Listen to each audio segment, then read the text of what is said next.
Deməli, bizim iki formada xəbər növümüz var. Birinci ismi xəbər. Birinci xəbər növümüz ismi xəbər. İsmi xəbər. İkinci xəbər növümüz isə fe'li xəbərdir. Fe'li xəbər. İsmi xəbər yalnız xəbərlik şəkilçisini özünə qəbul edir. Yalnız, bax birincini deyirəm. Yalnız xəbərlik şəkilçisi. Hansıları idi xəbərlik şəkilçisi? Xəbərlik şəkilçisi qəbul edir. Xəbərlik şəkilçisi yadındadır. Birinci şəxsin təkində olurdu am, cəmində olurdu ıq, ük.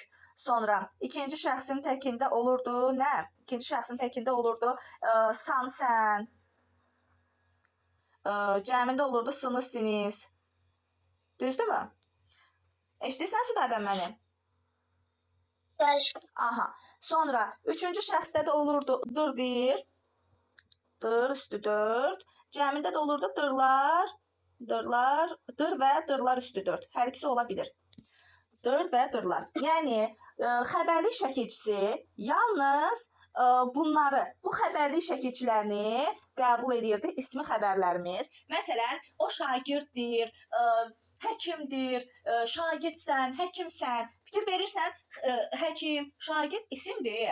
Amma ki, neynədir?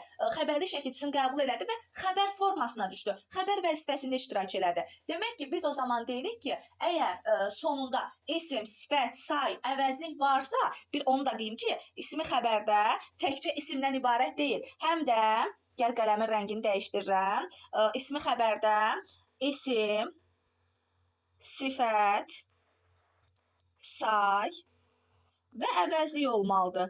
Əvəzlik olmalıdır ismi xəbərdə. Əgər bunlara bu xəbərlik şəkilçisi qoşuldusa, am, ıq, ük, san, sən, sını, siniz, sını, sünüz, dırdır, dırdırlar, şəkilçilər kimi, şəkilçilər, xəbərlik şəkilçilər, şəxs şəkilçilər qoşuldusa, demək ki, bu olacaq ismi xəbər. Nə olacaqmış Südabəm?